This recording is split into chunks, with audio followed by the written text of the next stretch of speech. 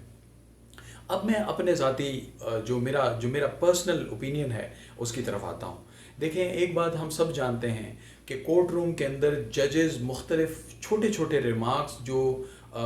اس کارروائی کے مختلف فریقین ہوتے ہیں ان سے جب وہ شیئر کرتے ہیں، اس سے ہمیں ججز کا جو ایک باڈی لینگویج ہے اس سے ہمیں اندازہ ہوتا ہے کہ ججز کیا سوچ رہے ہیں۔ فائز عیسیٰ کی وائف ہیں، ان کا نام ہے سرینا کھوسو، شادی سے پہلے، اور اس کے شادی کے بعد سرینا عیسیٰ۔ اور ایک بات میں آپ کو بتاتا چلوں کہ چونکہ وہ اسپینش شہری ہیں اور ان کے پاس اسپینش پاسپورٹ ہے، تو ان کے پاسپورٹ کے اوپر جو نام لکھا ہوا ہے وہ Z سے سٹارٹ ہوتا ہے، اور یہ